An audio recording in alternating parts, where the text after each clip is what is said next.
What's up? What's up there? I love it. Like, are you going to do an interesting? No, I just turn it on. Nah, dude. What's up? We flipped the switch. What's up, dude? Yeah. Connor Nutt. Nice, dude. This is the most cozy podcast studio. Yeah, you want to get a blanket, dude? You got a blanket there for you, too. I'm good, dude. You keep kind of chilly in here, though, but I like it. Yeah, it's actually, I've been accused of keeping it very hot in here. Sometimes I leave it on at 80, which is crazy. But you live by yourself, then, for sure. For sure. Why 80 degrees? I don't know. I'm a skinny guy, and I feel like maybe I'm saving power also. Is 80 a lot? What do you keep it at? I keep mine at house at 70. That's crazy to me. That's freezing. In the winter, I'm like at 73, 74. Yeah, that's no great. good. That's no good. I think in the winter, I'm probably around, probably 74. I don't keep it at 80. But in the summertime, I'm like, I'm gonna leave it kind of hot in here. Yeah, my dad works still to this day, like works outdoors. So when I go home, my parents' house is like between 68. Like That's needs nuts. it ice cold. That's it was crazy. so bad we would have extra hoodies for guests when they come over because he refuses to like. Which I mean I get it. He bought the house. He owns the house. Where are you from? I grew up in Richmond, Texas, about 2.5 hours from here. Oh, okay, cool. And then you went to Texas State? Texas State, eat 'em up cats. Eat 'em up, dude. Yeah, I was also a Texas Stater. Yeah. Were you? What year did you graduate? 2017. Okay, we were there at the same time. I was 14 to 18. Yeah. I got there a little late. I did ACC for 2 years, and I was at Texas State for 3. I got there the hard way. Yeah. I got there. I was trying to get into UT, and that didn't work out. Yeah. Which is a bummer because my sister got in. Oh, damn. So she's the favorite child. Yeah. The SEC child now. She's the greatest. Yeah. But I think the reason why is because my whole family's Brazilian, and she went in to do Latin American studies. Mm-hmm. So they were like, okay, so that makes sense. So they gave her like a way in. But then I went in going, I want to do Russian studies, and they were like, "What the fuck are you gonna do?" during the hoax we're having right now, or whatever fucking was going on with the Russian. It was like right when they were invading Crimea too. Yeah. So it was like, you go to Texas State, buddy. Good luck. Yeah. And they didn't even teach Russian there. Was it a culture shock going from ACC to Texas State as far as just like people and like? The partying was way wilder. I remember the first day. I had a roommate who's a mutual friend of me and Matt's. Mm-hmm. And the first day of college, he bought like 2 handles of tequila, and we were launching water balloons off of our balcony into the parking lot and like hitting people that were moving into their apartments. And I remember thinking like, damn, is this going to be just the rest of college? Yeah.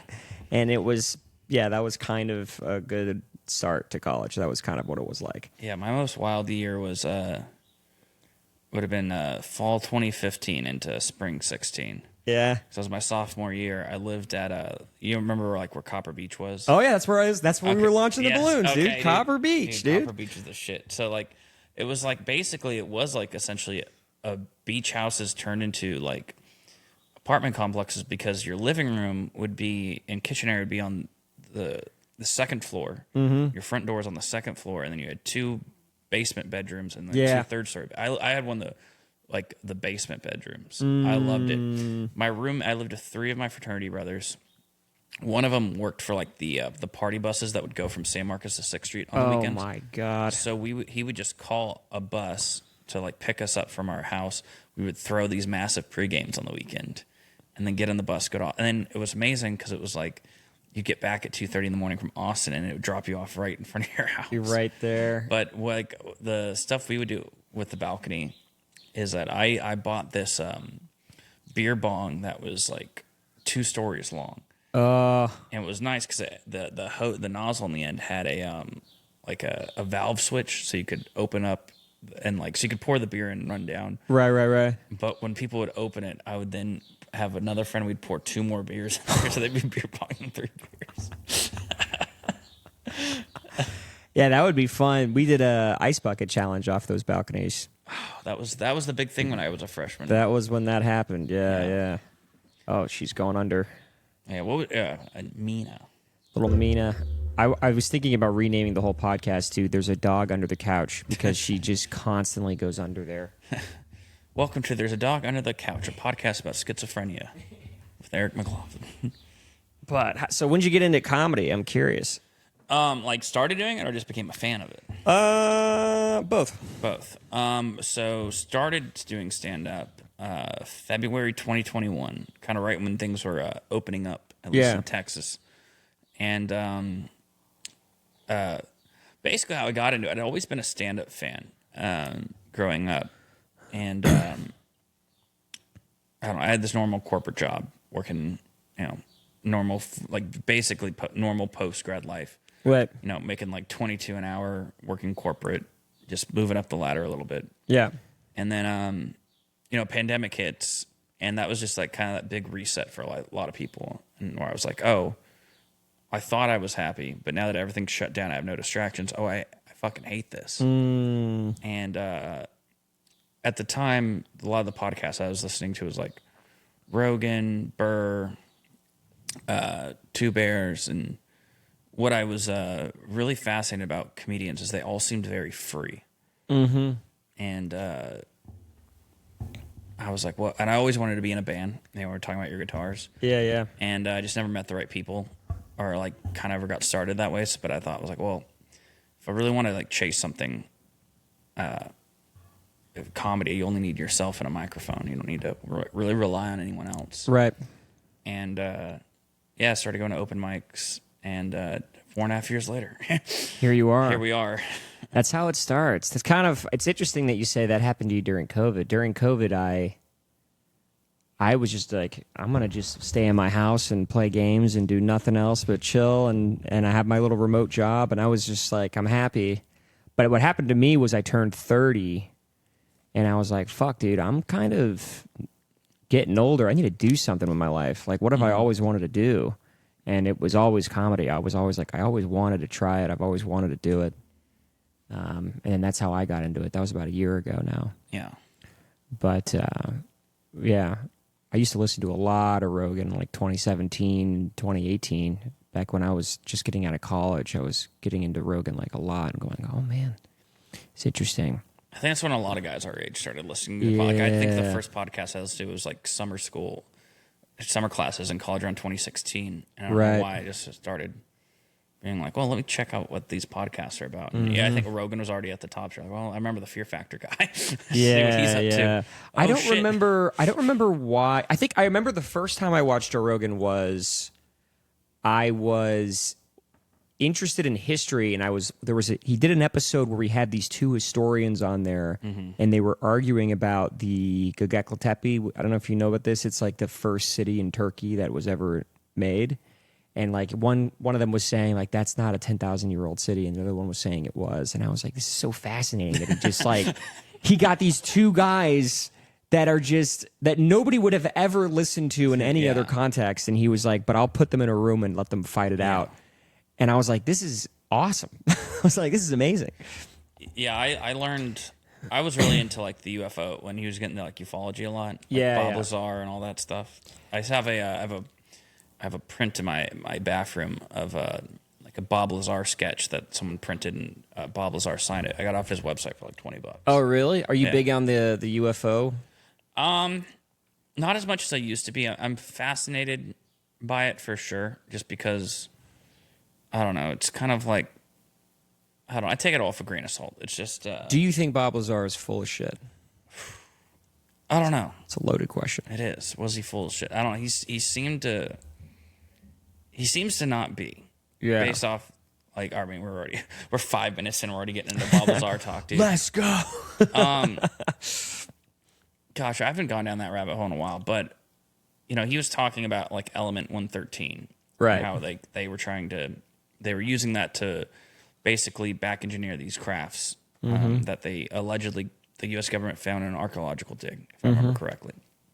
And he's been saying that since like the 90s, and Element 13 wasn't officially discovered on the periodic table till like, I think the early 2000s. So stuff like that's pretty hard to refute or like be like, oh yeah, he's full of shit. And accidentally, oh, this is a real thing. Like we've discovered it. Right. Because it could be like an Alex Jones thing, where everyone's like, oh, he's full of shit. but then like a bunch of stuff that he says actually did come true. Right. But then there's some stuff that he says that's like that just wasn't true at all. You know? Right. And yeah, I don't know. He's as far as Bob Lazar goes, his story has remained his straight as far like he hasn't really deviated from his story at all. He's maintained his position, Which shows that he's sane. right? Yeah. Yeah. And he's never really gained like he's never written a book or gained anything. Not a lot of monetary value. Yeah. Yeah. Yeah, that is interesting. And the big one for me was the guy who saw the pill.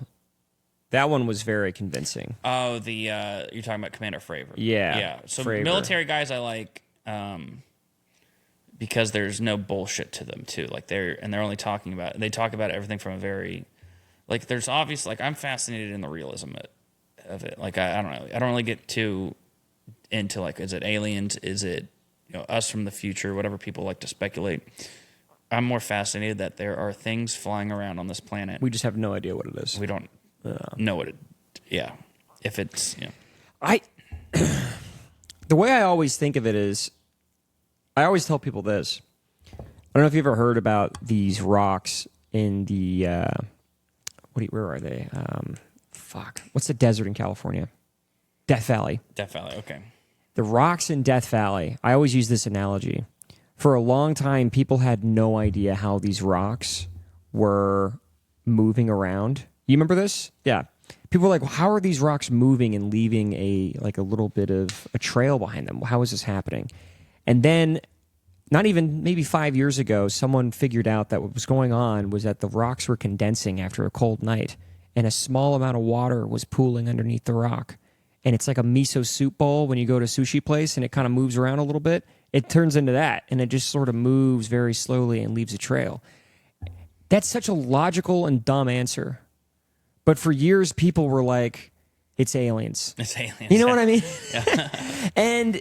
And that's kind of how I feel about the UFO thing, is I feel that we're going to find an answer, and it's going to be like, wow, that's so boring, you know? Yeah. I think the craziest UFO video I saw, I believe it's from a South American... It's like South American military are chasing like this, almost like this black orb. I mean, it's not real. I don't know if it's really black, but in the infrared, you're looking at this like black vessel that is moving low over like a beach community. The next thing you know, it's over water, and it goes into the water slowly. Like you can see the water hits the surface, like splashing up around it. And a lot of those military guys say like these like vehicles are transmedium. That's what really fascinates me. That's when I really got him like Transmedium, meaning what? Like it can it can go underwater and it can maneuver in the water and in the air. And that would be consistent with the pill, because I think at one point he said it came out of the water. Yeah. So I don't know. Earth could be hollow. Could be the mole people, the reptilians. That's another one that didn't get any traction. I love the flat Earth people. Those are my favorite. Oh, I love watching a flat Earth video just as like entertainment, not as like I believe it. Obviously, the Earth is round. It's just the mental gymnastics flat Earthers will do. It's crazy. Yeah. There's this guy that has been flying a flight path from South Africa to, I believe, Argentina, like most of his life. And in that flight path, you have to fly over Antarctica. And he films himself flying over Antarctica all the time and posts it online against the flat Earth community. Yeah. Because in flat Earth, Antarctica is just the rim. The ice all. Yeah. So it's so funny to watch him just post like, no, it's not. Like, here's... It's a fun thing to believe that like we're surrounded by this ice wall, and then there's these outer worlds on this flat Earth that we don't have access to, and that's where all the dragons are and shit. I'm in on that. That makes for like I would watch that movie. I also love the clips of people disproving flat Earth when they're trying to prove it. Have you seen those ones? Oh, that's the prime of entertainment on the internet. There's a good video on YouTube where it's this guy named, he's like Flat Earth Dave. Yeah. And these two guys get him and this actual like scientist, like physics professor, to argue about flat Earth. And like this physics professor does Flat Earth Friday every week, where he like just debunks something dumb flat earthers believe. FEF. Yeah. That's good. Flat Earth Friday. It's so crazy that we even have to have these conversations. But I think it is kind of a good thing at the same time. I think it's cool to know that there are people challenging the most basic ideas that we have. I think that is sort of a good thing. Yeah. But I mean, it can get out of hand, but I think it is good that people are like, okay, what's something that everybody believes and can I prove that wrong? I think that is healthy to have in a society. Yes. Yeah, I'm all for healthy skepticism for sure. Yeah. But the Earth's definitely not. But flat. the Earth is not flat for sure. It'd be crazy to we could see other planets and they're all not flat. Yeah. And then for us to be the only one that's a fucking a disc or just whatever. a flying coin. Yeah, it's crazy. And what that implies is that there's something on the back of the coin. Nobody ever talks about that. What would be on the other side of flat Earth? Another Earth? That's a good point, dude. That is a good point. I'm going to go on flat Earth forums and be like, yo, what's on the other And side? something was on the other side would could anything exist on it? Because flat earthers don't believe in gravity, so it's I don't know. Oh, they I don't? think, no. Why are we all? How do they believe that we? They believe it's just straight up density, that we are more dense than the air around us, therefore we sink through the air. But they can't understand the concept of gravity, being that on a round Earth there'd be a really heavy core. We're all sort of attracted to that. But sinking is gravity. Right, dude. They don't think gravity is real. I can never because it's also a measurable force. I believe oh god, it's been forever since I've had. Wait. I'm trying to think. So I guess if you put olive oil in water, in a zero gravity situation, they would separate. Okay. But not in a way that is a sink. It wouldn't sink through. Right. They would just separate in their own way. Yeah. Yeah, that doesn't make sense. No. Okay. It does. I mean, it's not supposed to. It's not supposed. To Okay. logical thinking. I don't know why I was like, hold on a minute. Someone needs to know this. Do you follow UFC at all? Not really. No. Okay. There's this fighter. His name's Bryce Mitchell. Okay. I was a huge fan of him because he had when he was first starting out, he's very entertaining and he beats the crap out of this guy, and then in his post-fight interview, he's from Arkansas, and he's just like, I'm from Arkansas and I'm proud. No one gives a piss about Arkansas. And it was this very much of be proud of where you're from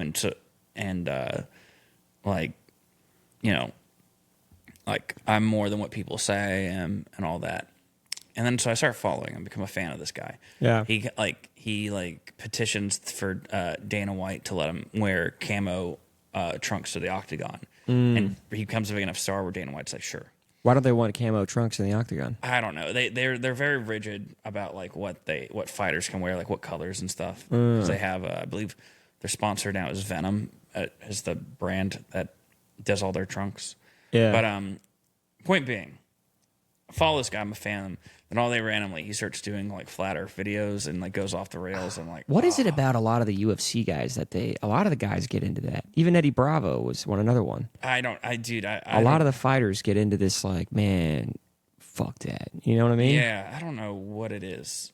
Maybe it's just their testosterone's so high that they feel like any sort of knowledge that they don't fully understand, they have to challenge in some way. They're like, fuck that, I'm challenging it. You know what I mean? I've never thought to break it down like that. That's fascinating. That's just a point I made up right now that could be wrong. Yeah. You're just bro science. Yeah. Source, trust me, bro. Yeah. Literally that. Okay. Yeah, but that is a good. That could be. Yeah, I don't. Basically, I thought it was funny. He went from you're oh yeah, I like this guy, yeah, and then he went to being the most basic stereotype of what you think someone from Arkansas would be, just a dumb flat earther. That is so crazy. Yeah. A lot of them, well, I guess Christianity and flat Earth do kind of work together, right? A lot of them, I've seen some videos of people using the Bible to preach flat Earth. Yeah. Really? See, that's an interesting combo. Yeah, there's some stuff on YouTube where I don't remember what their point was. Is it a Bible verse or something? Yeah. But I don't. Yeah, I don't know. I don't think it's a widely practiced thought. Well, if you're willing to believe in a lot of the stuff that happens in the Bible, I guess it's not that far of a stretch. You know what I'm saying? Mm-hmm. Are you religious? I grew up going to church, yeah, but I haven't practiced in a while. Yeah. What flavor? What flavor? I went to a Methodist church. Ooh. And then, but I also, from 3rd to 8th grade, I went to an Episcopalian private school. Episcopalian. What's the difference with that one? What's that one all about? I don't really know. I don't know. It felt like a more. I've thought about like how I was like, for all the years I went there, I didn't really pay attention. To me, it just was like normal Christianity. Just school.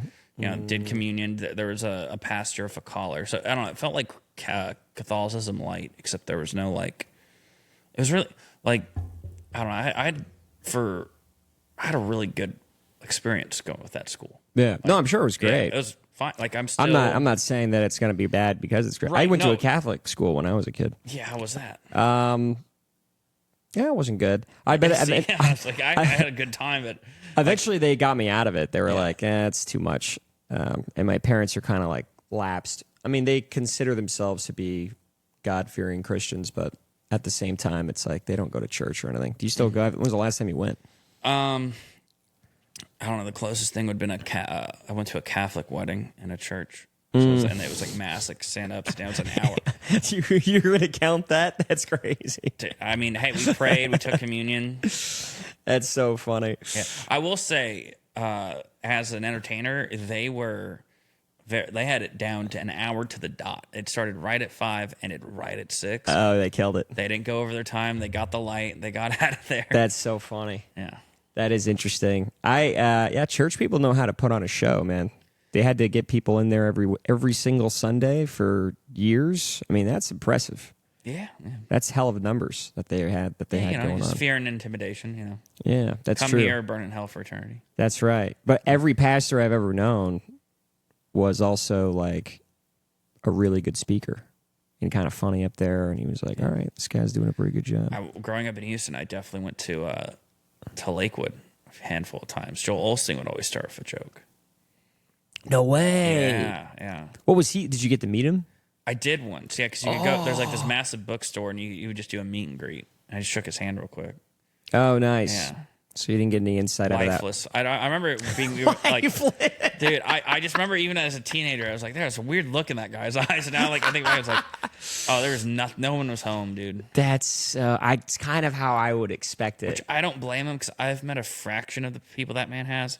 And I think I met you like 3 times before like it was like facial recognition set in. Like it's between all the comedians I meet, all the audience members I meet, and then my day job now, I work on South Congress. So I'm just meeting I have so many micro interactions with people now. It's tough.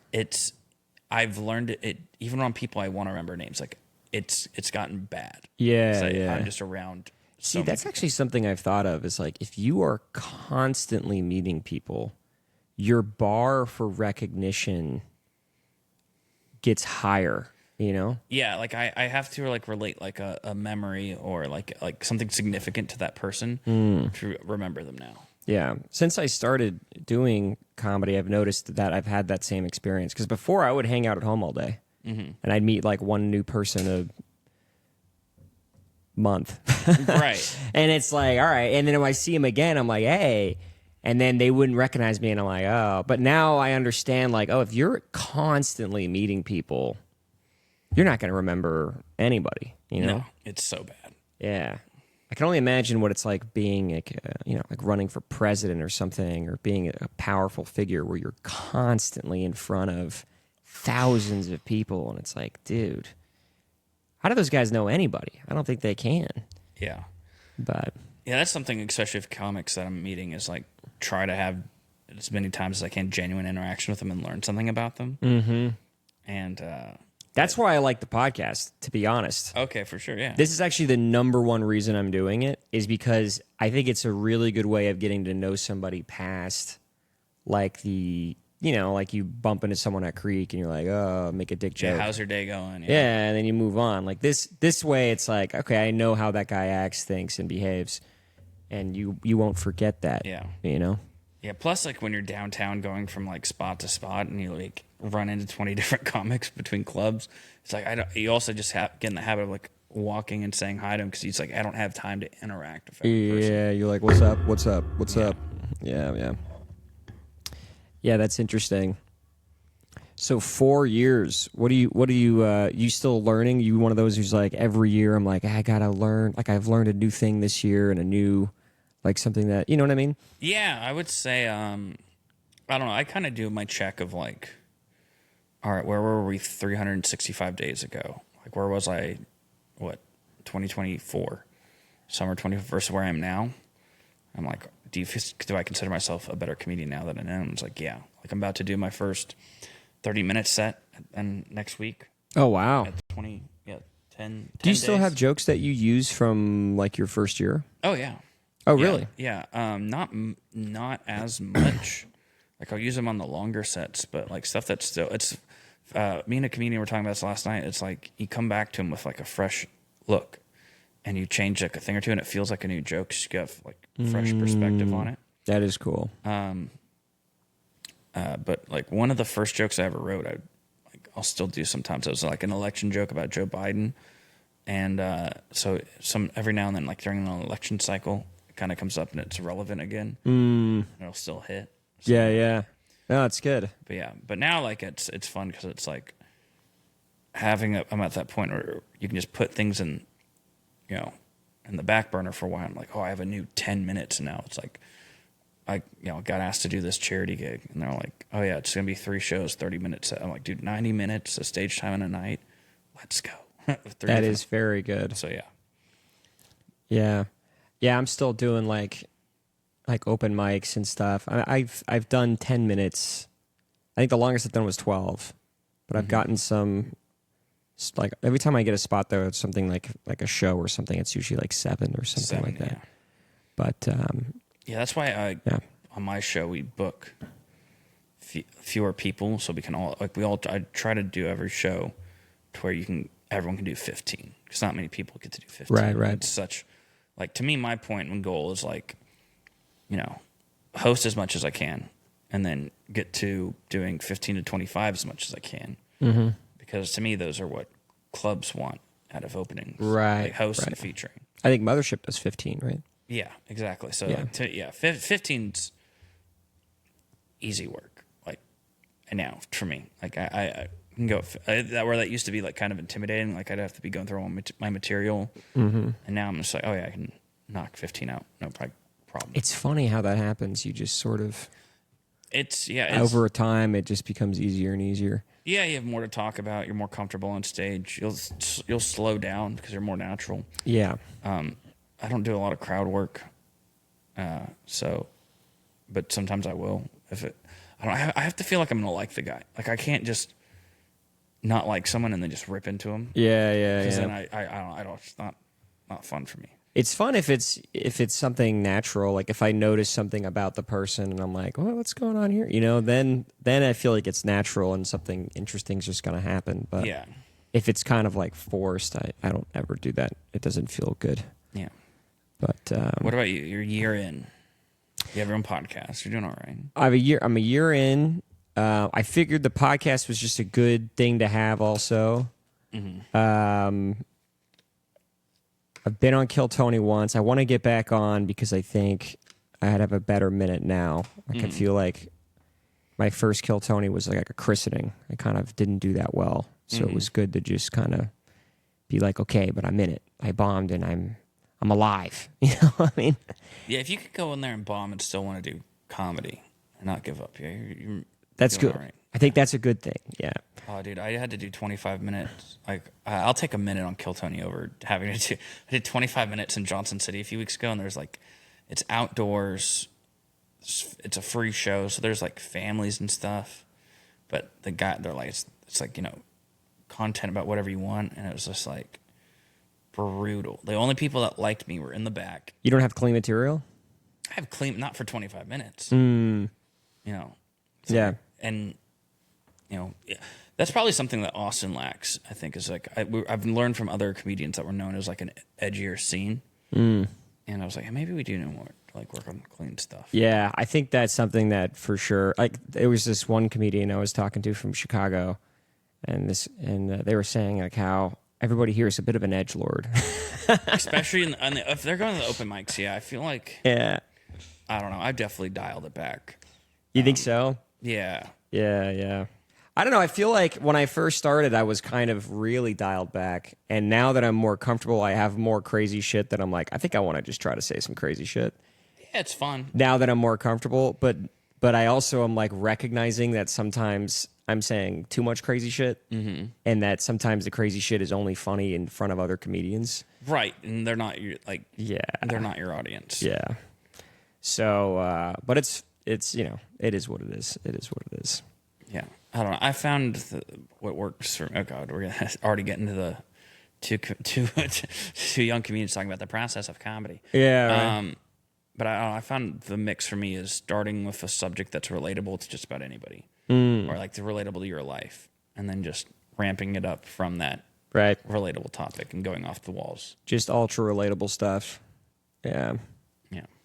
Yeah. That's the move. But man, I still love saying crazy shit though. Of course, we all do. That's why I have this one that I do that I think it's so funny, and I've done it in front of certain people, and they're like, "What the fuck?" And then but in front of comedians, it always goes pretty well. I basically go like, "Yeah, Abraham Lincoln, he did free the slaves, but he also invented income taxes," and and I go like, "Yeah, people are always like, he's the greatest president of all time, but I don't know. It kind of sounds like he fucked me twice." Oh fuck! Dude. Your face immediately like, "Oh shit, dude." But it's a joke, It's just a fucking silly little. Oh, yeah. No, it's you're being what's the word? You're just being cheeky. I'm being cheeky. Yeah, exactly. I think it's funny though. Fuck it. No, it is funny. That's fucking hilarious. But yeah, that's I don't know. It's I don't know. Like I don't know. Clean comedy. There's some great like Jen Fulwiler. It's amazing. Do you know who that is? No, who's that? She's a clean comic who lives in town, but she tours. She's a touring headliner.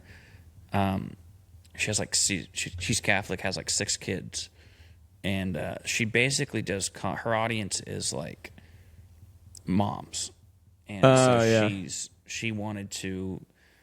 She realized that demographic didn't really have a comedian of their own that they could come out or like bring their babies to. That's next level comedy. Is like, how do I isolate a demographic of people that would enjoy my comedy, and then pander to that? That's like turning it into a business. That's here we go. Yeah, well, I mean, I think what works for her because she talks about her life, so these other women relate to her.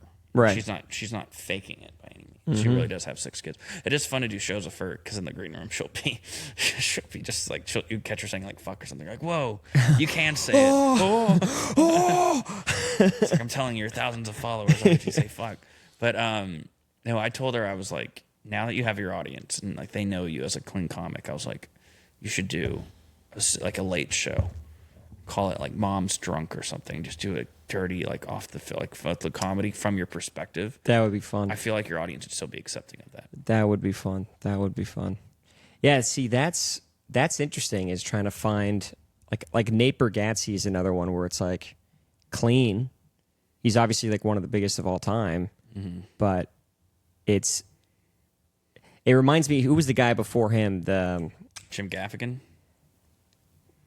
Yeah, I guess he is clean. Brian Regan's pretty clean. Brian Regan is another one. I was thinking of the guy from the You Might Be a Redneck If, not Foxworthy. That's Foxworthy. He might be a redneck. But what was the guy? Bill Engvall? Bill Engvall. That's who I'm thinking of. I picture him as like another very clean suburban family comic, where it was just like anybody can enjoy this, but mostly dads, like Christian dads with a nice suburban family, enjoy Bill Engvall. They're like, yes, that's my man. Yeah. But I don't know. Bill Engvall, he was good. And then Foxworthy is obviously another good one. But clean comedy's tough, though, man. I don't know. I just find it tough because I don't know. Again, I like saying crazy shit. I don't know. That's why I mean it's way harder to do than just getting up there and talking. Like Yeah. putting, I guess, verbal handcuffs on yourself Yeah. takes more. No, like it takes way more thought. But I feel like you have to actually believe that it is funnier clean than it is dirty. Like that actually possesses you, you know? Like I think Nate Bargatze truly believes that I don't think he says fuck that much in his daily life. I think that he's just like, no, this is just who I am, is I Right. make clean And jokes. that's why it works. Exactly. Yeah. It has to be who you are. You know what I mean? Yeah. But I don't know. I could be wrong. But What's you got Hunter S. Thompson peeking out at me over there. What's you big Hunter S. Thompson guy? I think he's amazing. Okay. I think he's incredible. Kind of in the same vein of what we're talking about now. Because I was about to start Hell's Angels. I have it on my nightstand right Oh, now. really? Yeah. And this is why I think it's actually very relevant to what I was just saying right now.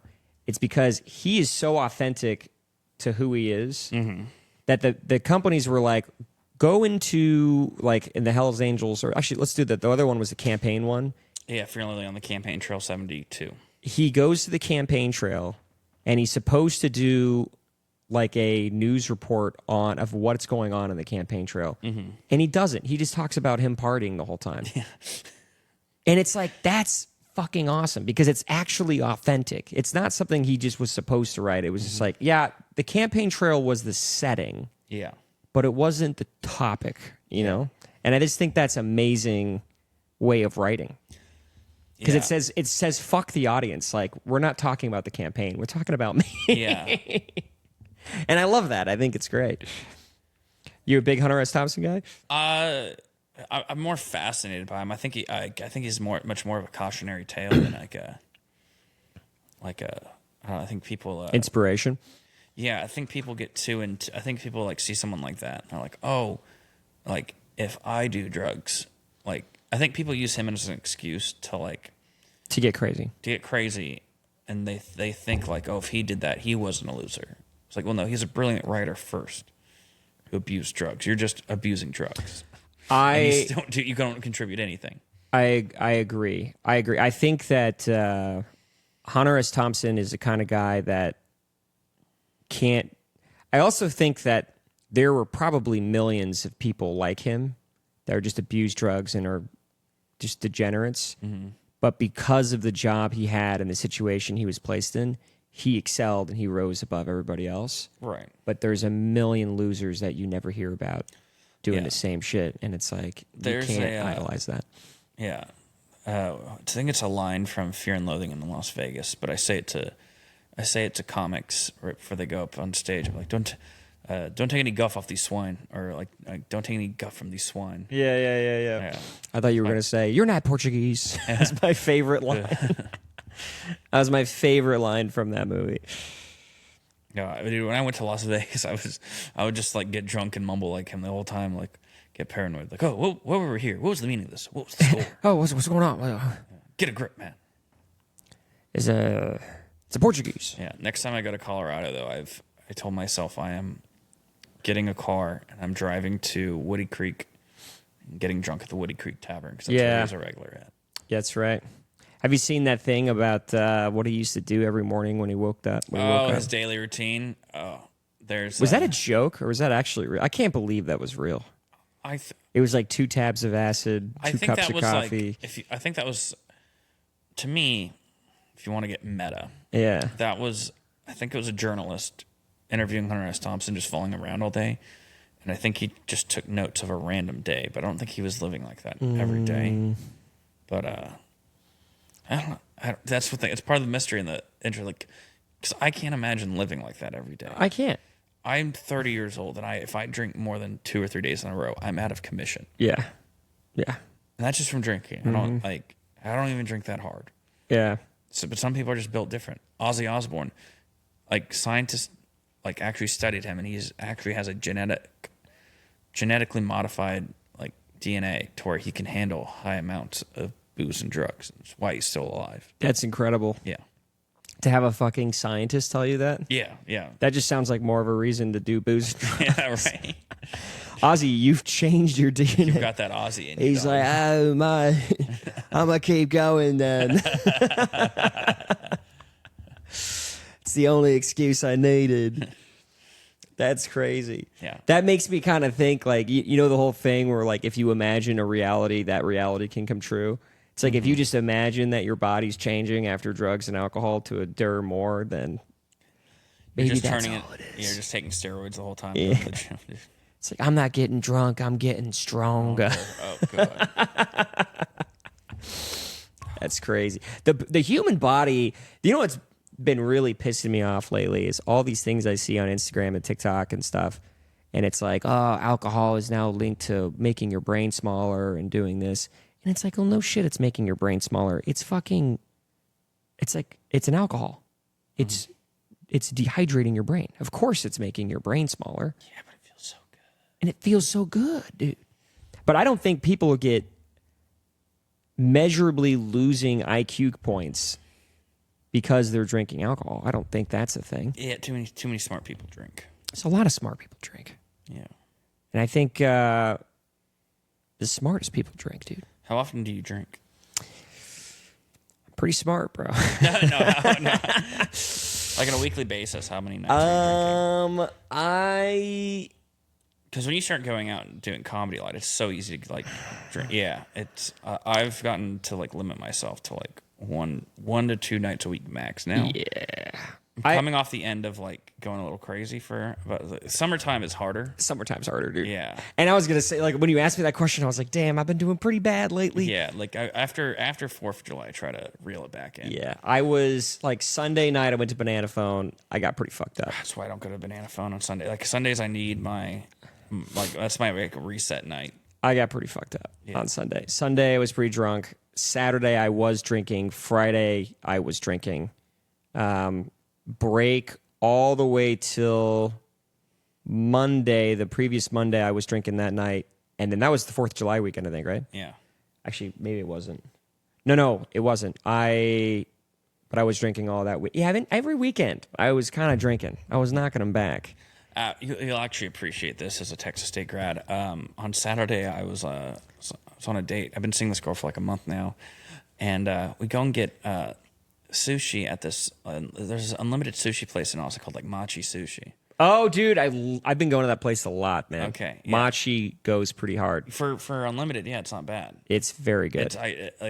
Because we'd never gotten sushi before, but she said she loves sushi, and I was like, all right, well, I should say like everyone's palate for sushi is different, but I was like, this is Machi was a solid choice. Fun. I was like, this is fun, happy hour, unlimited sushi, like, and why we're there. I was like, oh yeah, I found out I like sushi from an unlimited place, Kobe in San Marcos, which was like, we used to like squat up to like 12 guys deep on a round table on like just plates of sushi. It's like $16 unlimited per person. Yeah. And they'd always have they used to have like these tall ass beer towers. Oh yeah. So we'd drink like 2 of those. And I've seen people throw up drinking those. Oh, I called it the Kobe coma because we'd all get fucked up at Kobe, and then we'd pass out for like 2 or 3 hours at home, and then everyone would be like, "Why the fuck we do that? All right, who's hitting the square?"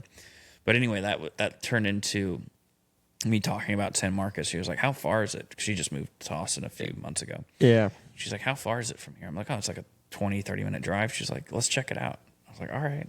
So I took her to Chimmy's, dude. Oh my gosh. Yeah, she had her. I was like, all right, if your first time at Chimmy's, you have to get a DP shootout. Yeah. And I told myself I was like done drinking, but I was like, all right, if she took me to San Marcos, fuck, I cannot drink in this. I can't not go to Chimmy's. You have to get a DP shootout. Yeah. Yeah. She chugged it. She did great. Yeah. Did you guys go anywhere else after? More thrift shopping. Oh no, I took her to Tap Room. Tap Room's a classic. Yeah. Tap Room's a must. Yeah. Have my name on the wall up there. Drink all. I think I got a card. But you weren't there long enough to go to like the Vault or the Mark or some crazy shit like that. Oh no. Oh no. It was like middle of the day. Okay. Yeah. Sorry, I was like, no, we weren't. And it was like middle of the day, and it's summer, so there weren't like a lot of students out. That's good. Yeah. Yeah. Man, that place was crazy. Yeah. I think back to that, and I'm like, man, I was just like a child out there. Dude, going back, like last time I went on like a Saturday or Friday night, I think was last year. for fantasy football weekend. We did it in San Marcos because me and all the guys, we went to a Texas State game. Yeah. We squared one night, and I felt so old. Too. Yeah. It's depressing. It is depressing. I felt like I was like invading a high school. Yeah. It was weird. And it's like, it's strange enough to the point where, and good on me for this, the girls aren't even attractive. Dude. You know what I mean? Like, I'm in there with like 21, 22-year-olds, and I'm like, you are a fucking kid, dude. Get away from me. You know what I'm saying? Like, that's so true. Oh my God. No, I was like, I don't remember. I had this similar thought. I was like, I don't remember 21-year-olds looking so pubescent when exactly. I was that age. Exactly, dude. I'm looking at these girls like, no, this is not good. Oh, How is it made me hate Leonardo DiCaprio more having seen that. I was like, this is not cool to be hanging around this, you know. But yeah, it's interesting that it is interesting going back. Yeah. You know. But I remember when I was there were some like 31, 32-year-olds who just kind of got a bar job there and then they never left. Yeah, you still see those people. And you still see those people out there like, those bar flies, dude. I'm still here. Yeah, some people just don't leave. They just can't get out of that spot. That I was there 4 years. I'm pretty sure it took at least 10 years off my life. So I can't imagine. That place is a black hole. It really is. It's timeless. It's like that planet in Interstellar. It's just out of nowhere. It's like, oh, it's been 7 years. Yeah. Oh gosh. I'm just jealous now of the kids that like they have apartment complexes like a block from the square. That's crazy. Are you really? Because that's dangerous as fuck. Yeah, dude. And it can't be that much because student rent. I can't imagine it's more than 11. Like right on the square, probably like $1,200. Because I remember living at Copper Beach in 2015. It was $550 a person for a 4-bedroom. Oh, God, what a time to be alive. Yeah, it was so easy back then. Yeah. I used to live at the Woodlands, the little place above. Yeah, right up on LBJ. Yes. Yeah, right by like Treff's and stuff. Yes, exactly. Yeah, it's a good little neighborhood. It was very good. And it was cheap, and it was old, and it was close. Treff's, oh, dude, Treff's used to do the $2 you call it weeks. Oh, my God, it was the deadliest thing I've ever seen. Yeah. $2 you call it was crazy. They did that at Nephew's, too, I think. I never really went to Nephew's. Yeah, I would go there because they had a pool table. There wasn't a lot of bars with pool tables. Yeah, there was that in Zelix. Yeah. And then, because I played a fuckload of pool in college. Mm-hmm. Like, that's pretty much all I did. And they had a place called Gold Crown for a while, which they closed down. They'd have a pool hall like a block up from the... Cats was the other one. Yes. Is that still open? Yeah, it is. It is. Cool. And then they had Chances Are, which had a pool table. And those were kind of the more dive bar, like local San Marcos places. Yeah. But they were cool to go to because they had pool tables. But then I'd go to Nephew's because some of my friends were like, dude, we're so good at pool. We can go run table on just drunk frat kids. Oh, and we would do it. And it was so fun. And the other one was Zelix. Zelix was also a great time. But, yeah, I go back there now, and I'm like, I don't belong, you know? Nope. Just don't belong in there. That's why I go to East or West 6 now. You fit right in. You feel at home, you know?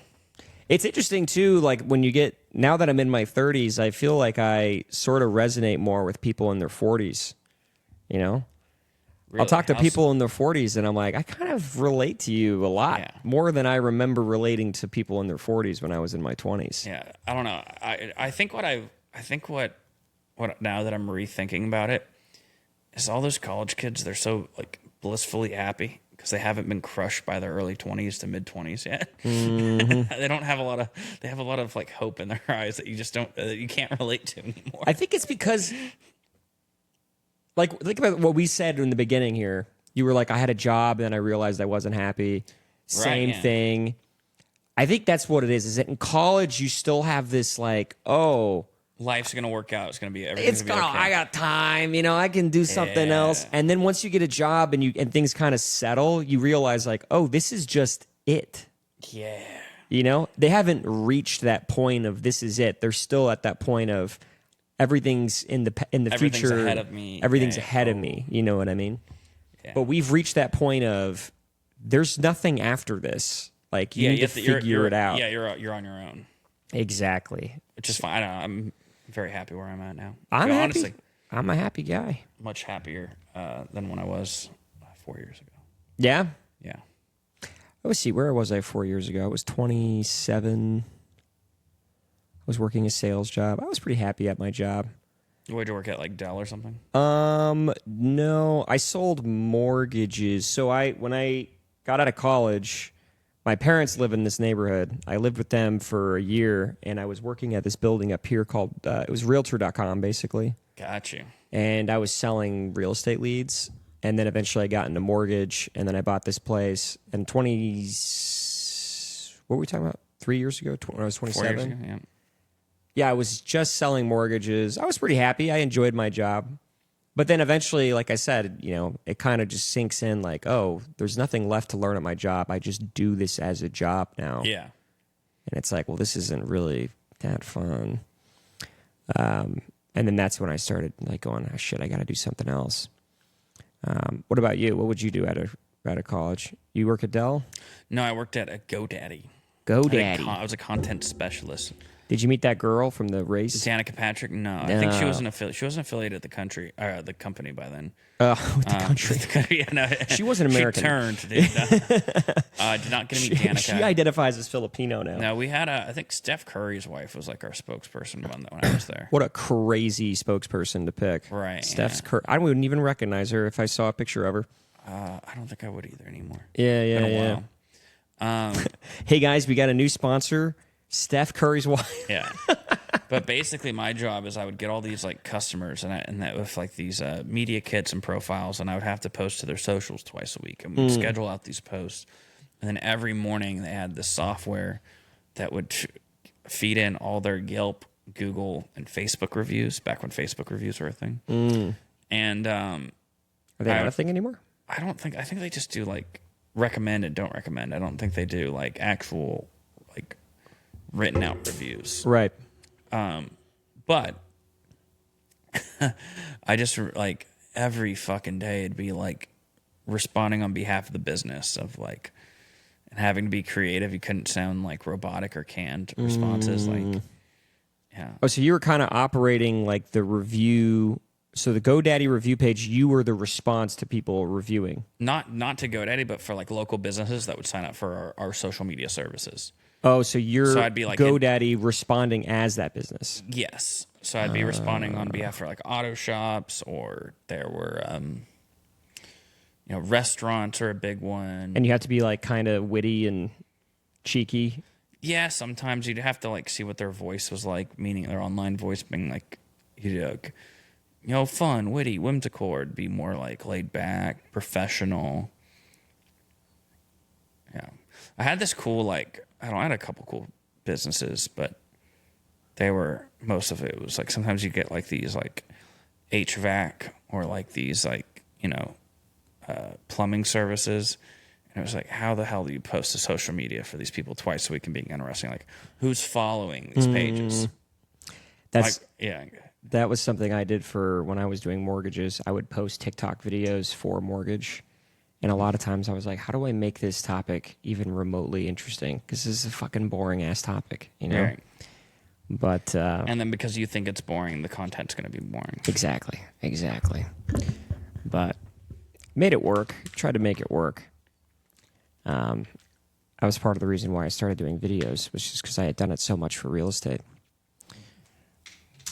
But yeah. Then you got out of that. When did you get out of that? I was almost 3 years. So I started in August of 18. And I got out of it August of 2021. And then went straight. And because at that point, so when I started doing comedy, this was when. Are you full-time comedy now? Do you have another job? Yeah, I work at a cowboy boot store in South Congress. And so now I sell high-end cowboy boots. Oh, that's kind of badass, dude. It's a great job. Yo, can you give me a deal? What? I cannot get anyone a deal, dude. It's all right, well, we had a good time on the pod today. No. Yeah. I'm fucking around. Unfortunately, dude. No, our boots they're like handmade and their own brand, own design. So you work at Cavender's? No. Okay. That's like a Foot Locker. Okay, I was gonna say it's called Heritage boots. So our boots start at like $700. Ooh. Yeah, but dude, they're fucking comfortable. Yeah. I was not a very cowboy boot guy growing up. And how many pairs do you have now? I think like 6 or 7. Like the last 2 were given to me for free. You know, I've never owned a pair of boots in my life. Oh, dude. Isn't that crazy? If you just want to go straight to the deep end, come see me. Dude, I might pop in there. Dude, they'll last you like 20 years. They're great. That's nuts. The thing is I don't even own a pair of jeans. How can I wear boots without jeans? How are you doing comedy without jeans? You're wearing shorts on stage. No, I wear slacks. Slacks. So you could wear boots or slacks. Boots and slacks? Yeah, you can do that. Boots and slacks and boots and slacks. Yeah, I'll wear like when I do Dress to Kill, I'll do suits and boots sometime. I'll put suits and boots looks good. Yeah. And I know you got a bola. I got a handful of bolos. Dude. I love bolos, dude. I know if I don't feel like wearing a tie on Dress to Kill, I'll just do a bolo. Like I have like an American Eagle one, I have a bat one. Yeah. I've got a bull skull. I think I have one more. I think someone just gave me one. I'll have to look through my collection, but yeah. Yeah. At least 3. That's badass. I've never worn a bola. I have a Grateful Dead one. Someone gave it to me when I was in Las Vegas. They were wearing it. That's cool. Yeah. That is cool. Yeah, I have a good suit, but I've never. And you know what it is? My family, Brazilian and from California, moved here when I was like 10. So like I was enough to sort of just miss the culture a little bit. Right. You weren't right. Yeah. You know what I mean? In it. So you weren't saying yes, ma'am, no, ma'am. No, I wasn't doing any of that. You weren't saying y'all. Yeah, didn't say y'all. Sometimes I'll do it on accident. I'll toss a y'all. Oh, dude, I love saying it. But and I respect the word y'all. I have no problem with the word y'all. But I am definitely more of a you guys kind of guy. Yeah, I'd say you guys a lot. But yeah, never had boots, and I just hate the feeling of jeans. So that's you hate the feeling of jeans, dude. Jeans just are restrictive. Oh, you're wearing the wrong kind of jeans, dude. You think so? Get some good Levi's. Let them like break them in, breathe a little bit. I wear jeans I mean, I have to between being on stage and working at a boot store. I'm in jeans 24/7. Yeah, you got to be jeaning for sure. But for me, I don't know. It's just like I've always just liked slacks or like running pants. That shit goes so hard. Kind of baggy though. Running pants? Yeah. It depends on what you get. Some of the new ones are pretty good. Okay. Yeah. Like some Lululemons or something? Lululemon is pretty good. Okay. I do have 2 of those. I have a mom got me a shirt that I wear to the gym, and it's one of the most comfortable for sure. Lululemon? Good shit. Yeah, it's pretty good. I love how since I said I don't own a pair of jeans, you've been squinting at me like, you son of a bitch. This fucking bastard coming here no jean wearing piece of shit. Yeah. I don't think I've ever met anyone that doesn't own a pair of jeans. I was just like, wait. That's like someone being like, I don't own any hoodies. I only wear cardigans. Like that's what I heard. You know what's funny is the other day I was talking with someone about like if you were going to identify a Russian spy living among you, what was something that they do that would immediately do like a red flag, like there's something off about you. Not owning a pair of jeans might be one of those. You know what I mean? Because they have the cold. But I don't know. Do they wear jeans? I don't think they wear jeans, man. I think they're wearing fucking. Yeah. Drinking vodka straight. Vodka straight? Yeah, that is a crazy thing. Yeah. That's crazy behavior. Yeah, ordering just a vodka shot. It's like, what are you doing? You know? You're getting a round of shots for all the boys, and it's like, what's your go-to shot? Wow, that's a good question. Honestly, if I'm like, we're getting fucked up, probably going to be Jameson. Okay, a lot of JMOs. A lot of Jameson. But if it's, some girls and it's just sort of a celebratory thing and it's like, be like a lemon drop. That's the safe play for sure. Or like a green tea shot is a good one. I like Vegas bombs. Vegas bomb is very good. That's a very good. But there's Red Bull in that, right? There is. It's Red Bull, Crown, Peach Schnapps, and something else. Yeah.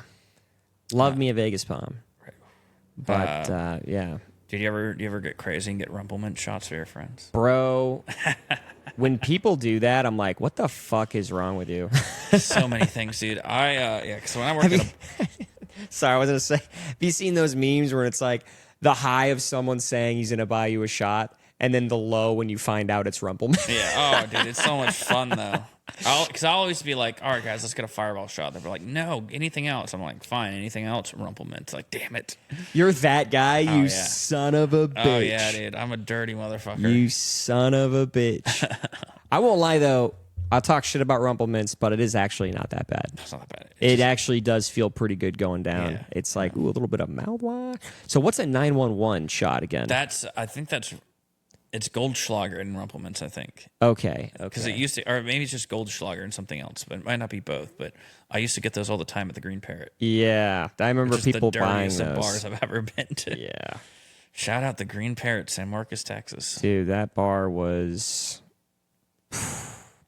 built like a hallway in that fucking place. Yeah, yeah. People just squeezed together. Yeah. Dude, you go in there now, it still smells like piss, dude. The whole bar smells like piss. It's so gross. That was like the spot, too. It was like one of the main spots. Yeah, you were either a Maylus guy or a Green Parrot guy. It's crazy. Yeah. We used to go to the Mark a lot at the end of the night. That used to be the big one. That was fun. I'd go to Rooftops.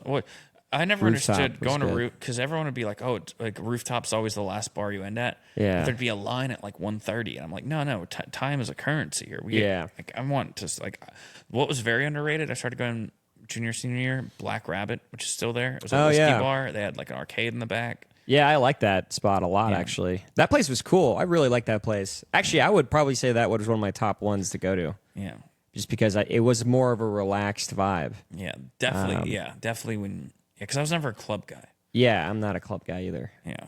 But it was fun to go to the Mark just absolutely hammered and just dance and be for sure. Just a buffoon out there for a while. God, I haven't been inside the Mark in probably 10 years. Yeah. Yeah. No, not that many. No, close enough. But I think I was there, like the last time I went, we ended up going there at night just to see.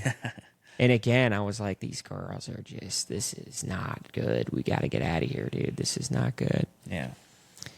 But I like how we keep circling back to the square. Dude. I know. Hey, man, we share geography, so it makes sense, you know. Yeah. The square is a natural phenomenon too. There is something going on there that's pretty magical. But I mean, it used to be like something to the art of the square was, probably with inflation, it's probably, but back in the day, you could take $20 and black out with $20. Oh yeah, it's probably 30, 35. I would even say it's more than that. I can't believe it's that cheap. $35. You think you could get blackout? I bet you. I'd have to go on like a Tuesday, but yeah. Damn, inflation's crazy these days. you don't think like.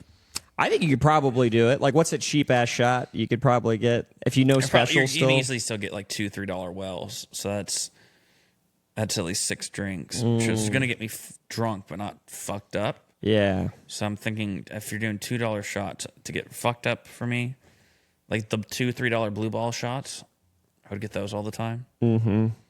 Yeah. If you could find a good drink special, yeah, you could probably pull it off. Yeah. But yeah, 35. That's interesting that you say that because that makes inflation sound a lot worse. That actually kind of made it real for me. Scared you, didn't it? Yeah. The way I usually measure inflation is I go to 888. You ever been to that place? Is that what is that? That sounds so familiar. It's an Asian restaurant on Old Wharf. Okay. And and I usually judge inflation by how expensive the pho is getting. Okay. That's because I remember back in 2019 the pho was $9 and now it's $15. And I'm like, damn. Brutal. That shit's crazy. But yeah, probably $35 you could do it. Couldn't do that in Austin, though. No, Austin, you're spending, to get fucked up, you're just at least 60. Yeah. Damn, even 60 is... I feel like any shot is going to be at least $5. That's still 12 shots. Plus a tip.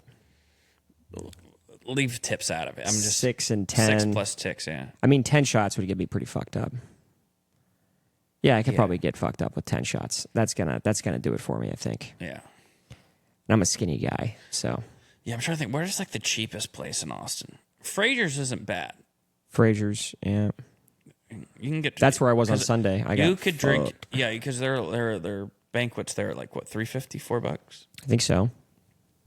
You drink a lot of Coors Light for $60. Coors Light would do it. Yeah. I love me a banquet. Banquets are great. That's how I know I'm getting older. I'm like, oh yeah, like I don't know, like I prefer either like cheap beer like Banquets or Lone Stars, or it's just like really high end whiskeys. Like, What did you like when you were younger? I would drink a lot of Jack and Coke. Really? As I a feel big- like that's what I'm drinking now that I'm older. Oh no, I was a big Van Halen fan as a kid, and that's what Van Halen drank. Oh, really? Yeah. When I was younger, I was drinking White Russians because I saw, what was that movie? The Big Lebowski. Okay. I saw The Big Lebowski and I was like, dude, that's the coolest thing ever. So I was just like always making White Russians at the house. Yeah. But if I would go Frozen out, margaritas a lot. oh yeah, I can't do margaritas much anymore. They make me sleepy. That's yeah, it's a lot of sugar, yeah. yeah, a lot of prep. But like just like whiskey Coke, like whiskey and Coke. That's kind of like my go-to. Yeah. Old fashions now are my Yeah, yeah. old fashioned, dude. What am I thinking of? Whistlers. Yes. Yes. All right. So one of the things. How long have you lived in Austin? Did you move here? 20 years. What? 20 years. Okay. So you knew before Rainy Street got basically Oh, yeah. demolished that East 6 was like a gem. Oh yeah. And I used to always go to Whistler's. And now, after I do Dress to Kill, I'll go to Whistler's and it's just packed. Mm-hmm. But I will say, if you live in Austin, I've not seen a conglomerate of more attractive women in my life than at Whistler's. Yes. There's just always attractive people. And they're all 30 plus. So better than the Square. Yeah. Probably 25 plus. Yeah, but I say 25 plus. There's Probably some, 25 there's some but youngins in there's there. some young ones. Yeah. But it's interesting how. It does take 30 minutes to get a drink, though, even with like 6 to Yes. 7 bartenders, because it is that popular. But it is like one of the best drinks you're going to have. Like, they have the mezcal bar up top, too. Not a mezcal guy. Neither am I. I Yeah. fucking hate mezcal. But if you're into that, It's cool that they have it, though. it's cool they have Yeah, it. Whistler's is one of the top. But and the Golden Tiger, you ever get the burger from? Oh, dude, don't even get me started on that, man. There'll be times where I'm like at Roscoe's and I'm like, I'm gonna run over there real quick and just fucking get me a little burg, Yep. little chicken burg with the serrano peppers on it. Oh, and 2018 when I was working at Realtor.com, after work, everybody would be like Whistler's, and we'd be like, yeah, and we would all go there and just hang out. But it's definitely, I don't know. I feel like that bar remains kind of the same energy that it had, which is good. I feel like that place hasn't changed too much. For sure. I'm actually surprised. Like, your dog is actually under the couch. Yeah, she's How does under it there. fit under the couch? It's insane. Dude, it's crazy. She sleeps there. Yeah. No way. So like at night when I'm about to get ready to go to bed, I watch a movie here and she'll just get under the couch and she's under there till All night? I wake up at around like 9 or something. Wild. And then she crawls on out of there. Watching her crawl out is the funniest shit ever because it's not easy. But it's actually more spacious down there than it looks like getting in there because when you're down there, the couch goes up and there's like a little roof that's higher up. The casting couch. Yeah, the casting couch. Maybe I should call the pod the casting couches. That would be pretty good. Yeah. You can only drink one cocktail for the rest of your life. What do you? That is a fucking question. Holy shit. You answer first. I think I'm going old fashioned. I just. Because most of them are so good in Austin. Yeah, that's a good answer. I mean, It goes pairs well with just about any dinner. Like, Yeah. I drink them, like, if I'm going to a nice steakhouse, I'll have 2 before the steak gets there, and then I'll have my 3rd one by the time you go to Jack Allen's? I haven't been to Jack Allen's. Dude, you should go to Jack Allen's. For steak? Man. Yeah, well, they just have good food and they have steak options. It's not like steak specific, but it's so good. And they make a great old fashioned. Okay. Jack Allen. I'll go Jack for the Allen's. Have you heard of, what's the name of that fucking oyster bar they opened in Mopac next to where the IHOP used to be by Zilker Park? Mopac by Zilker Park. What was it? What's it called? Where you would walk down to go to ACL Right. and there's an IHOP there Okay. at Texas Roadhouse. Oh, wait. You're talking about the. No, I was thinking about like the. You weren't thinking about the Barton Springs Saloon. No, not that. 'Cause there's Chewy's over there. Chewy's is a little farther down. I'm thinking they opened up this seafood place there. Okay. and it's owned by the guy who owns Jack Allen's. All right. So fucking good. Also make the same old fashioned. Very, very, very, very, very, very good. But yeah, I think old fashions is a solid answer because you can drink a lot of them and get fucked, or you can just kind of chill and sip and get a little buzz going. It's classy in almost any setting. I mean, it's gonna suck when you're laying out by the pool. That's not gonna be the best time to have an old fashioned. That is true. But yeah, that is true. See that? Then I want to like maybe even thinking like just make it basic and just go like a vodka soda. You know, that way you can spread it out evenly. There's no joy in a vodka soda. No, there isn't, but it works in every. There's no vodka sodas. They're means to an end. Like I'm a big Tito's Red Bull would be like that would be up there, but it would be rough, dude. Dude, dude. That would be rough to lock in a Tito Red Bull. Dude, you're only allowed to drink Tito's Red Bulls. That'd be a great like fantasy punishment. Like for the next year, you're only allowed to drink Tito's and Red Bull. Or that would be funny. Are you doing a fantasy? Yeah, I usually end up in 3 leagues. So 2 of them though. It's the same group of guys. One's like a fantasy that resets every year, and the other one's like a dynasty that we've been doing for 3 or 4 years. And then I usually do one of comics. Nice. Yeah, I did. I'm in one this year, and I don't even watch football. I'm just in it for the fun of it. Just to have friends? Yeah. They were like, just be a part of it. And they got a cameo of a guy to read off our lineup. Oh, nice. So it was like a cameo of a famous Instagram dude. Was it Chris Hansen or something? It's Chris Hansen. I've seen people.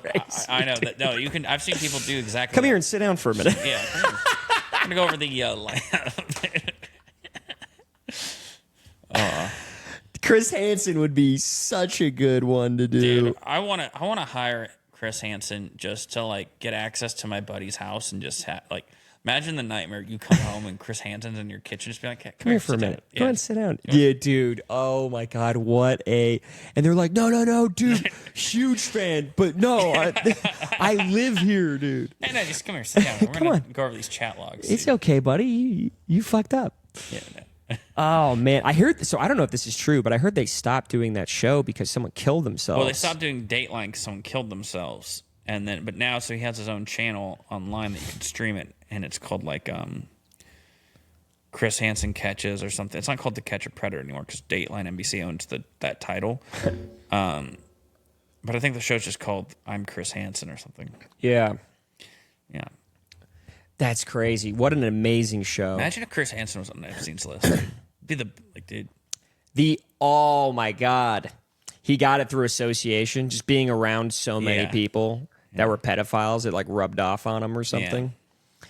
Yeah. There are some. It would be interesting to get like some names on there that nobody saw coming. The big one was clearly Stephen Hawking. That one was just like, I can't even believe that guy was out there doing that shit. That's crazy. Yeah.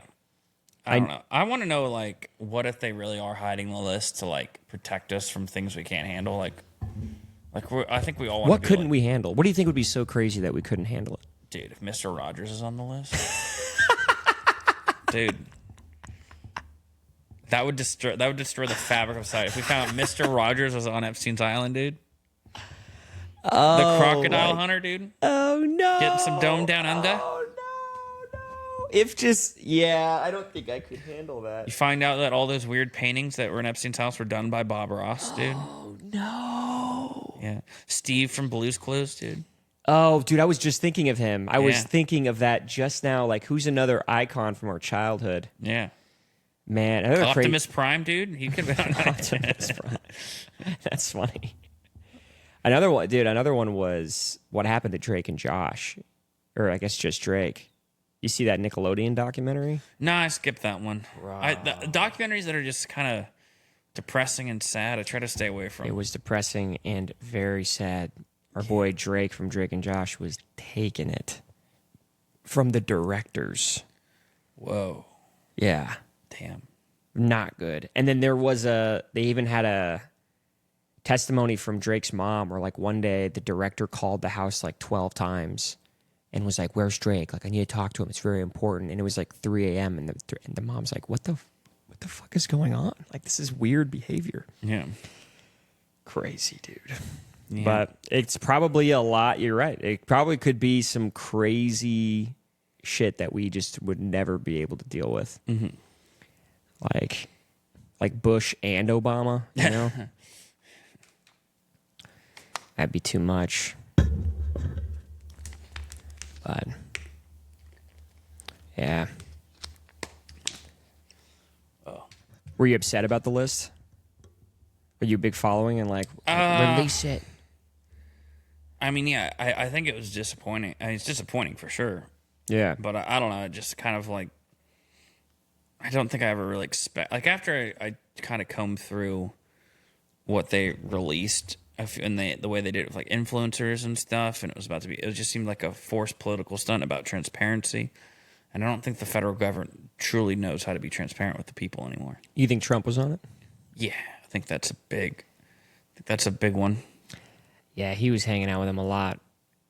Probably Clinton was on it too, though. Yeah, I don't even think he was on it. It was like even like, yeah, everyone's on it, and I'm wondering like if the real conspiracy, it's not that they're releasing it because they don't want it, they don't want the names to be published.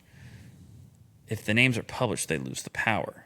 There's no blackmail anymore, and you can't like imagine like. So here's the thing. Here's also like, you know, I would also imagine that there's people whose names are on the list, but there's no direct connection to them actually doing any illegal activities. So they have the court of public opinion. And maybe they were just guilty by association and weren't fully aware. They were just involved with the guy in whatever way. So I think about that. Like that could be a real thing. Right. However, they're definitely, especially with like, it is cool to see people on both sides of the aisle not letting it die. Right. Like years later, and like, I saw a great meme today that said people are always complaining that the proof that Republicans and Democrats can work together is that they're both keeping the Epstein list under wraps. right? Yeah. Yeah. So it definitely it's that. I think that's why it'll be the quote unquote conspiracy theory that'll never die, because it's actually one that unites people against our own government. I think it's like power. our JFK is the way I see it. You know, I just think we'll never know though. I don't Yeah, think that's another one. I love the JFK conspiracy. I don't think. Do you think Oswald acted alone? No, I don't think he did. Yeah, me neither. No, but I think it was a lot more complicated than a grassy knoll. Yeah.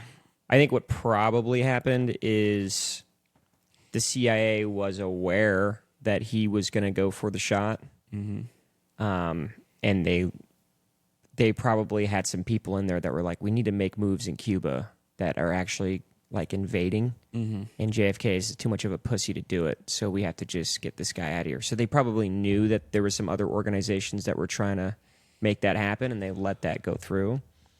But I don't think I don't know if I believe in the grassy knoll, though. I don't think I believe in that. I think JFK just took a fucking killer shot. Oswald.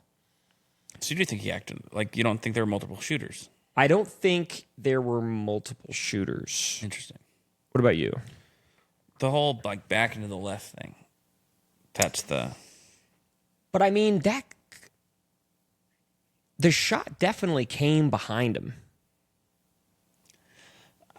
Pull up the Zapruder film, didn't I? Well, dude, I'll pull it up. Fucking, we'll do it. Yeah, let's break this down. I've never. How do you spell Zapruder again? Zapruder.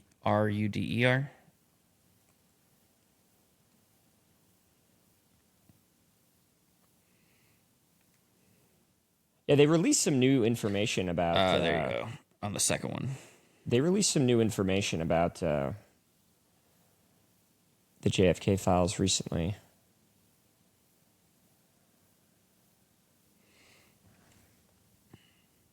Have you ever been to Dallas, where this is, in Dealey Plaza? No, I actually should do it. I might go next time I'm visiting a friend.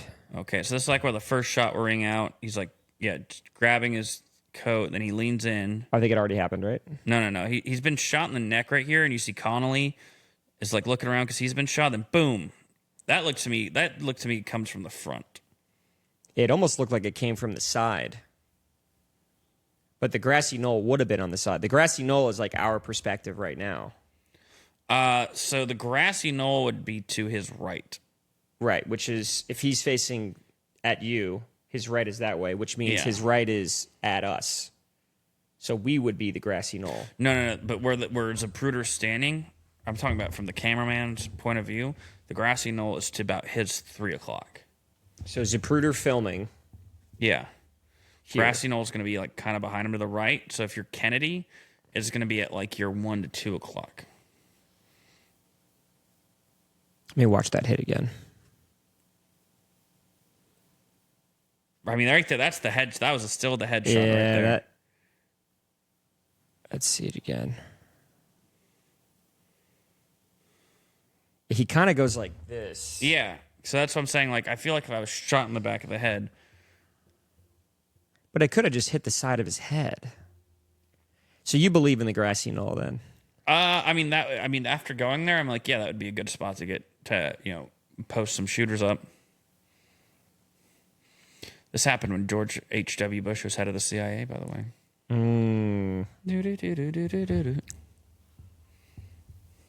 me go one more time. Hold on. Oh, it's already after.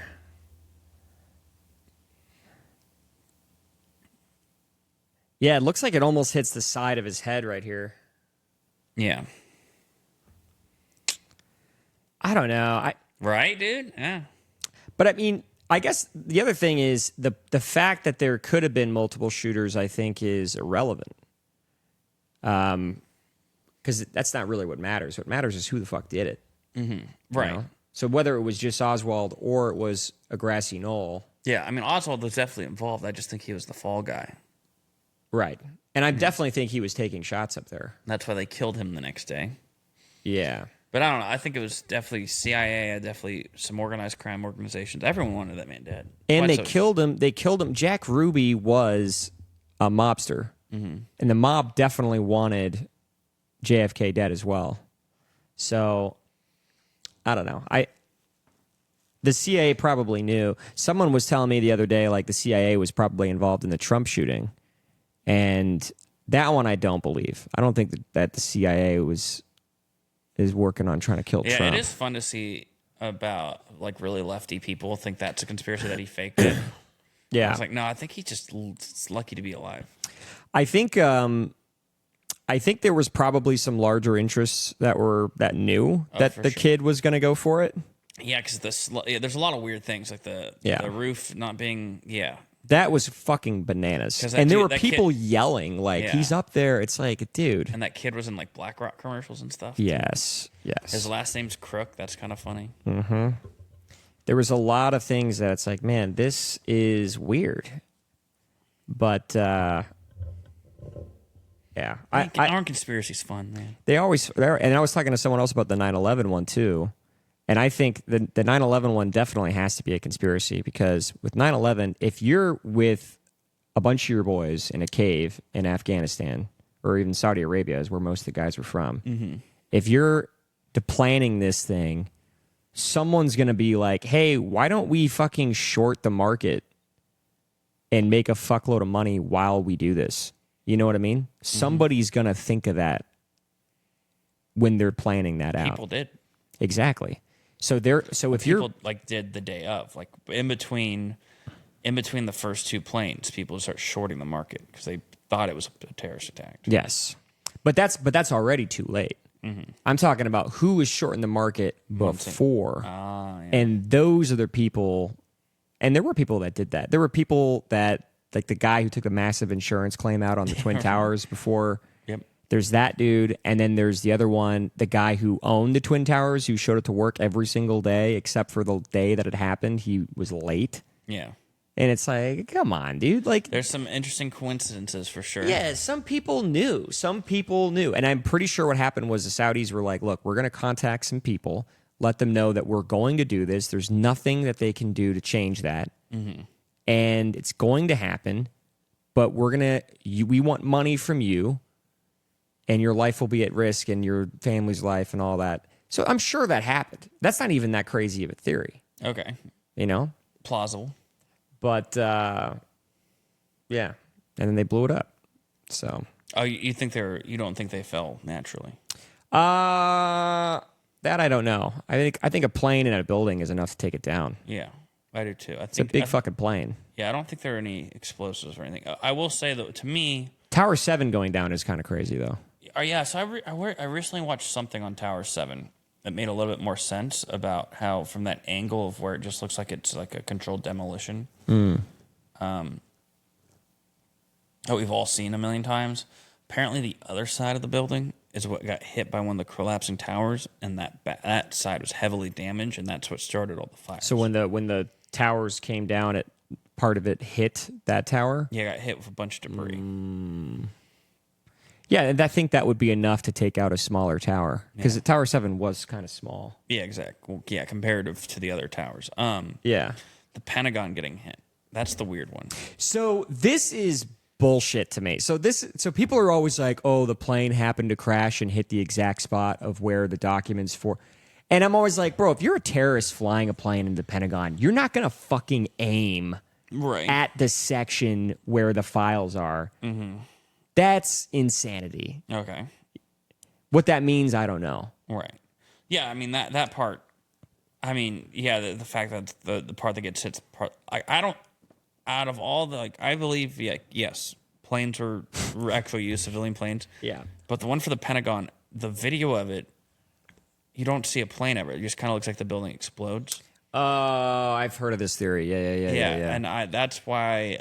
You think a plane didn't actually hit it? I don't know. There was footage from a camera out front of the plane. Right, actually but it's hitting. really grainy and it's just really quick. I don't know. Compared to everything else, it doesn't look like a plane crash. That's something You think that maybe it wasn't a plane? That's the only one where I think the jury's still out on it for me. I don't want to say I'm not convinced. I'm totally open to being wrong about it. I just haven't seen enough. But weren't there plane parts and bodies and shit? I've never heard of any plane parts being recovered from I'm there. sure there were. There has to be plane parts recovered from the Pentagon. Yeah. I see. The one thing that gets me is just, and then the other one was it was the day before or 2 days before. The Pentagon released that statement like, "Hey, we lost like $1 billion." You remember that? Yeah. It's like I think it was more than that. Yeah, there's billions of dollars unaccounted for. Mm-hmm. God, that's things I just can't think about too much. I can't. But I also that's the same thing that happened in Ukraine where there was a lot of money where it was like, where exactly is this money going? And it's like, well, we don't really know. I mean, it's just kind of getting thrown into people's hands, and we assume that they're going to buy fucking guns with it. Yeah. So there's a lot of that going on, especially in like covert situations where it's just like we need some hush money to just kind of toss here, toss there. Yeah. But want to watch a movie that'll open your eyes, that kind of shit. Lord of War with Nicolas Cage. Lord of War, dude, I love that movie. Yeah. I love the scene where I was gonna say something great. Where he's banging his wife in the shower, dude. You fucking perv. Yeah, that's the one. Hey, you know. That one's great. I love the scene where he's taking off on the jet, and he had just painted his name on the jet, and then when it's flying off, like you could see the paint starting to rub off. Yeah, because he's just like lying. Yeah, that shit always like is so interesting to me because you know that there are guys who are probably doing shit like that. Oh, yeah. Where they're just stretching how much they're actually worth by a fuckload just to get pussy. And it's like, damn, that's a different level of lying and manipulating a woman. Yeah, it's just easier to be yourself, tell the truth. Yeah. It's probably way more fun to lie. I wish I was a good liar. I'm not a good liar. But I mean, man, to pretend that you own a private jet, that's next level. That's crazy. Yeah. But I guess it works. Have you seen those people that hire a private jet photo booth? Oh, yeah. Dude. It's so obvious it's fake, too. I don't know why people do it. Really? Yeah, I can always... I don't know. There's like, you'll see those like fake viral clips that are on planes and people think I'm real, but it's definitely just like a set. Like everything... Yeah. I don't know, dude. People are crazy, man. People are crazy, and the things that people buy, I'm like, oh, yeah, that's why people do that, because people are dumb enough to give this views. Mm-hmm. I'd be like, oh, he has a jet. What? Yeah. It is kind of luxurious just being on a plane with nobody on it, though. But I've never been on a private jet, you tell me.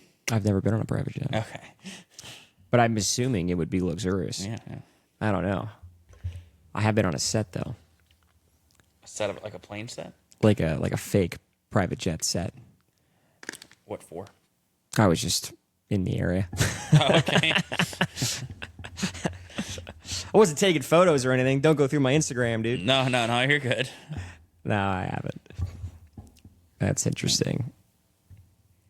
Yeah, but conspiracies. Those are the cool ones. What are the more ridiculous ones? There's Sasquatch. Nah, Bigfoot. Loch Ness Monster, all that all the cryptid stuff, I feel like. Bullshit. Bullshit. Werewolves. Skin Ranch stuff's kind of interesting. So what exactly is Skin Ranch? Or is it Skywalker Ranch or something like that?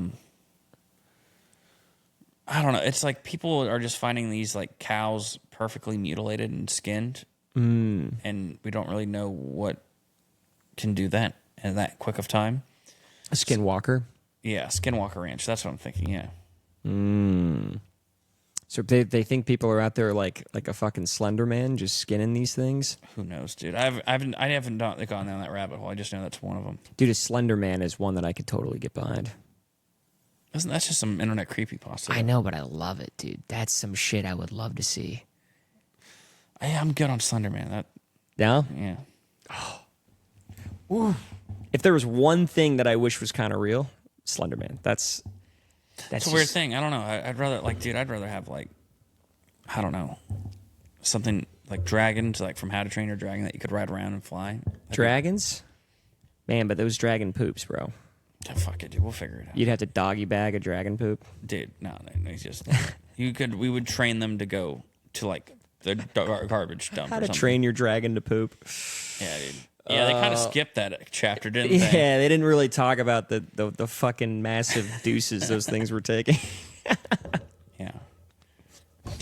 That'd be a good, dude. If dragons are real, you have to get your dragon fixed. How to fix your dragon? You gotta fucking clamp the balls and dick and chop that shit off. That's crazy. How to castrate a dragon. Oh god, dude. Dragons having sex is never something you hear about. Is how they do it. Except for Shrek. They covered it in Shrek. Yes, I mean they didn't show it, but it's happening. But it's happening in Shrek. But everywhere else, they never really talk about how dragons mate. Maybe Godzilla. Wouldn't call that a dragon though. But they definitely lay eggs. Yeah, monster. Yeah, Godzilla would be a good one. Oh, dude, if Godzilla was real. Godzilla was real. Dude, you think insurance is a scam now, dude? Imagine getting insurance in a world where Godzilla exists. Yeah. Especially on a coastal city. Yeah. Oh, dude, you're fucked. You're so fucked. You'd be like, I'm sorry, Godzilla wasn't covered in your plan. Yeah. No, sorry, you only had Mothra and King Ghidorah. Or I don't remember all the characters. King Ghidorah. I always, I remember when I got my insurance for this place, they were like, in the event of war, where like bombs and stuff were landing on your property, you're not covered. And I was like, that seems kind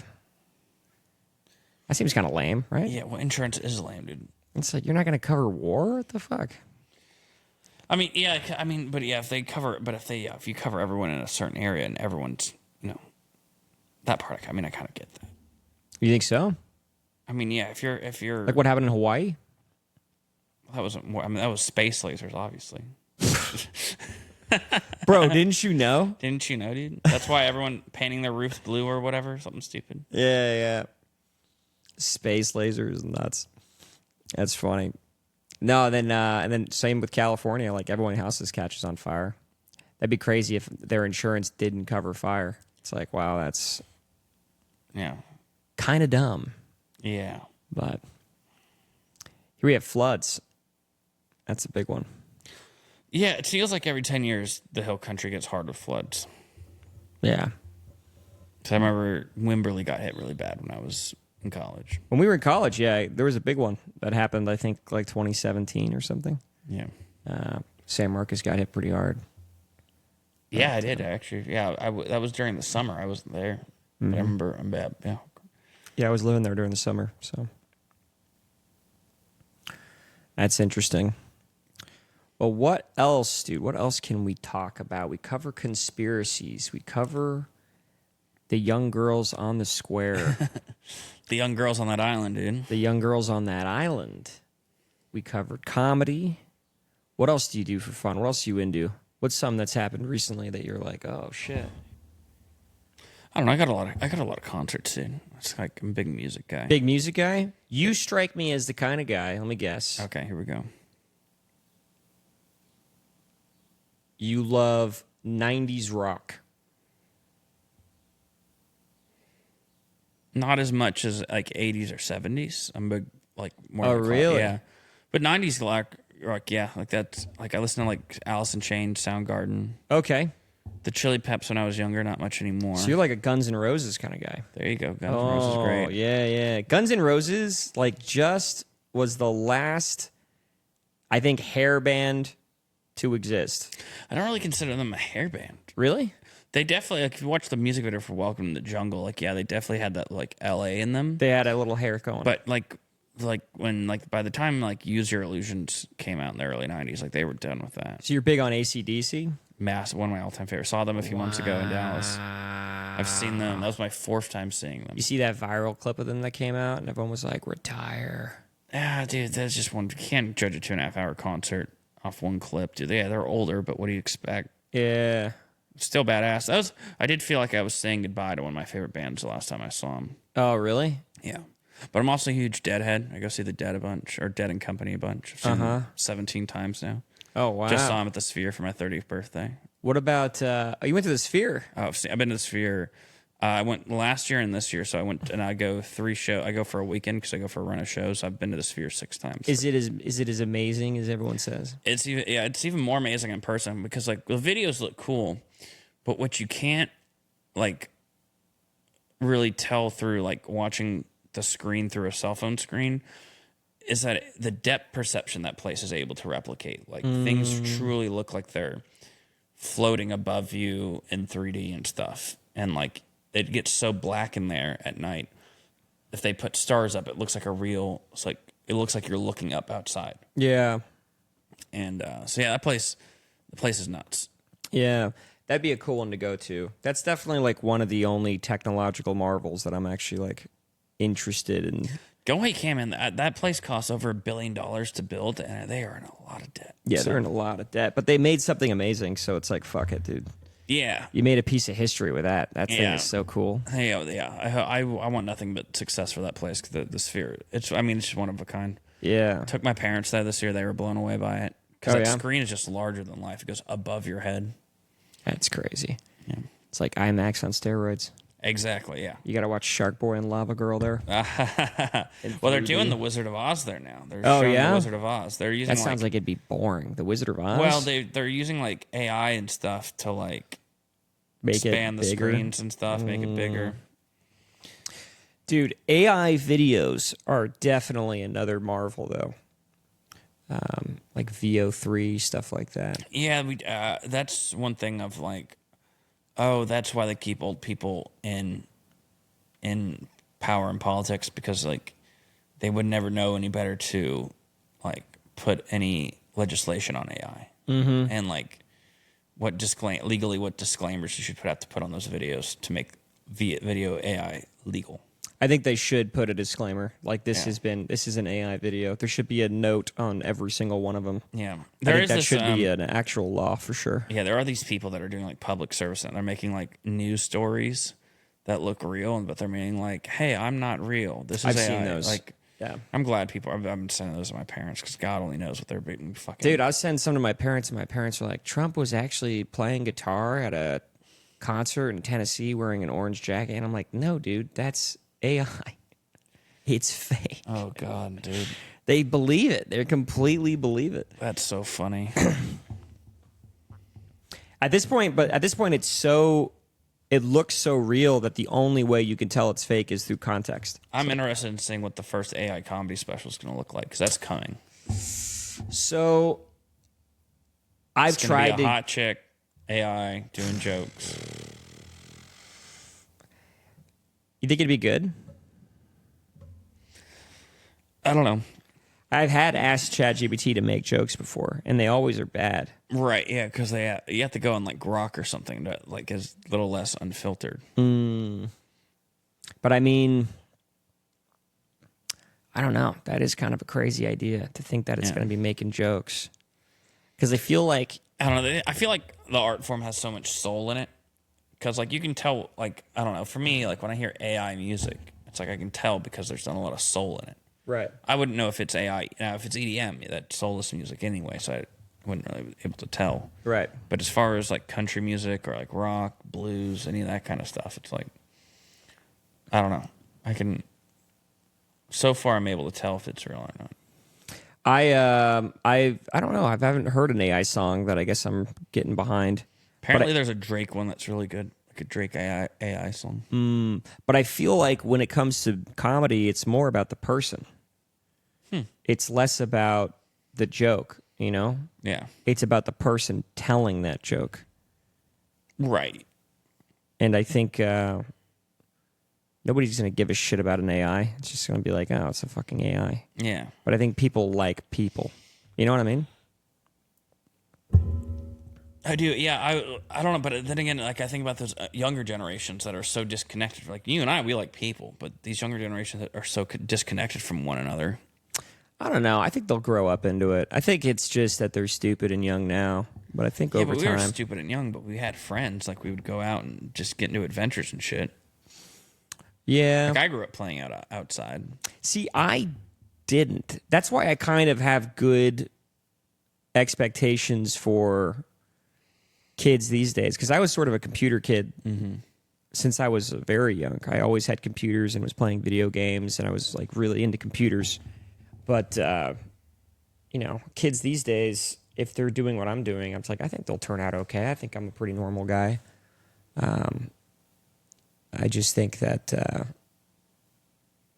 eventually it just gets tiring. Like you can hear a robot tell a bunch of really witty jokes, and it's like, okay, that's just a robot, though. It's just what it's designed and it's to not do. like they're like the fun thing about following a comedian you like is that every year they have new experiences. New experiences. You get to understand them, and I think the jokes that people remember about a comic isn't like the witty little one-liner thing.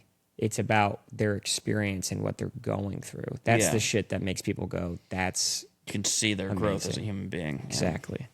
Exactly. Like when I think of like Louis C.K.'s greatest joke, I think about him at the doctor's office with his ankle. Do you remember that joke? No.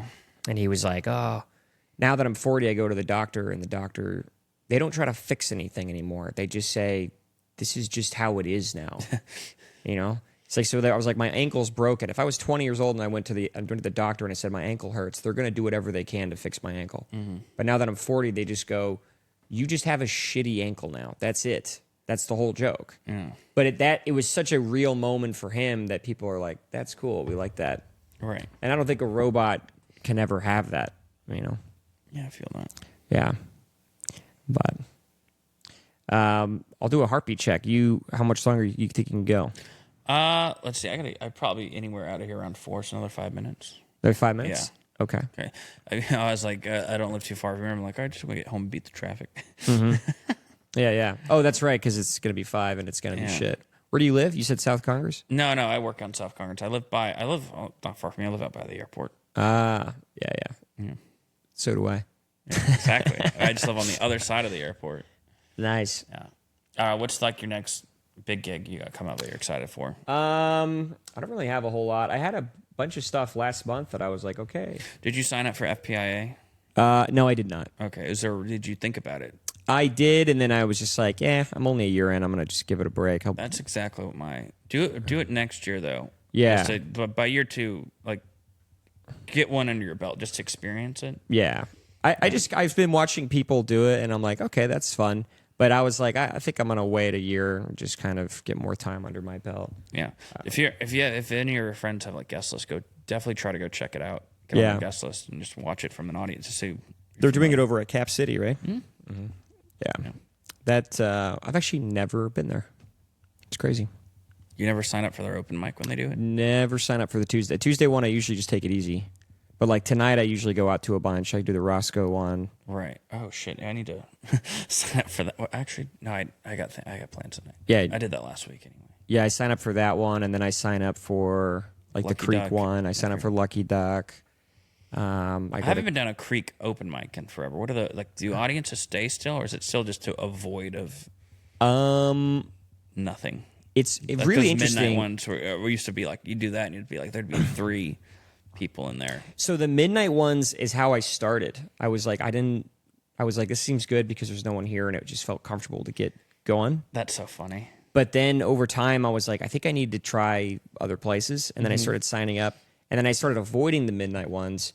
But now I actually kind of like the midnight ones again because there are some people in there, like, and you can do some crazier shit that I have, and I'm like, is this anything? And I feel like it's a good place to at least try something different. Nice. Which is I like something like that. So I still like a good Creek mic, and then I go to the Creek a lot of like 6 or like the 6 o'clock mics because it's usually all comics in there. But if you can get that room to laugh, it feels pretty good For sure. And then what else? Yeah, the Sunday mic at Creek I signed up for. I was there last week. And then I sign up for, what was the other ones I'm trying to think of?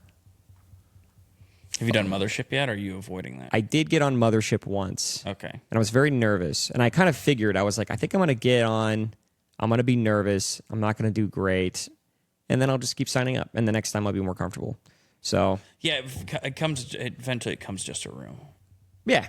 And that's kind of what I kind of saw it all. I was like, I think I'm going to be nervous, but then I'll do it again and it'll be fine. Yeah. But how many times have you done it? It's probably around 8. Oh, nice. Yeah. Oh, wow. Yeah.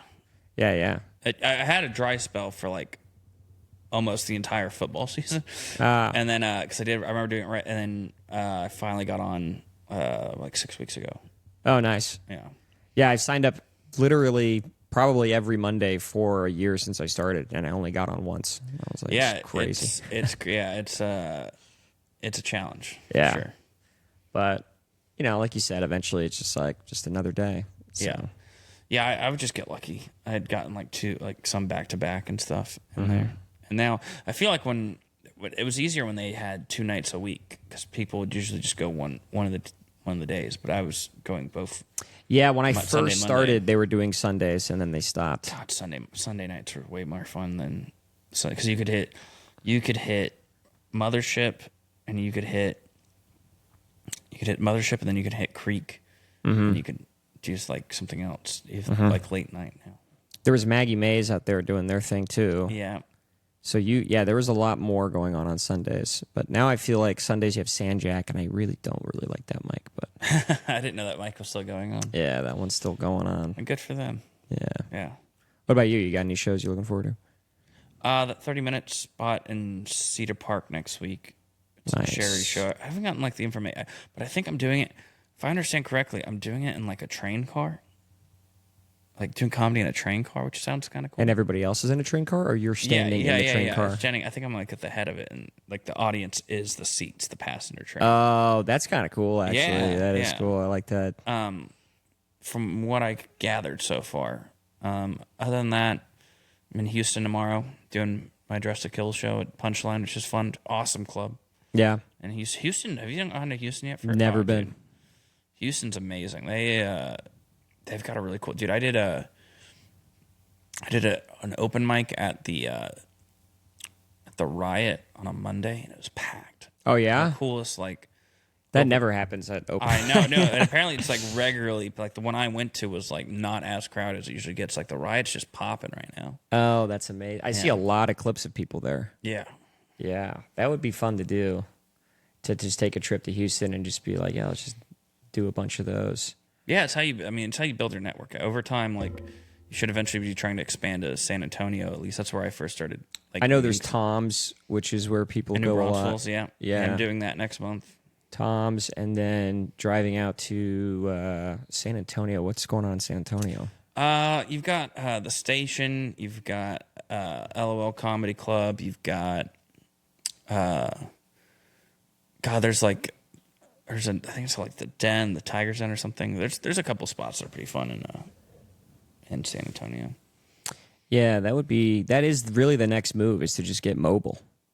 Yeah. Start going around. I was even thinking like that's what I see some people doing. It's just they just start cruising through towns and being like, "Hey, we're gonna get a spot. Doing we're the gonna road, go." man. Yeah. And then you can just figure it out all on your computer too. yeah. The problem is I got this place and I have a dog. That's the thing. Yeah, you got to get rid of the dog. You gotta fucking, you know. Yeah, dude. Just put some food. Just put a week's worth of food under the couch. It'll be fine. Yo, kill your dog. That's funny. Well, I think we should call it then. All right, dude. We made it right to hour 50. I'll take it. Hour 50, dude. Yeah. We want to sit here in silence for 10 minutes, make it 2. No, I'm good. I'm done. Well, I'm not. We're going to do it. Okay. No, I'm joking. Peace. Peace.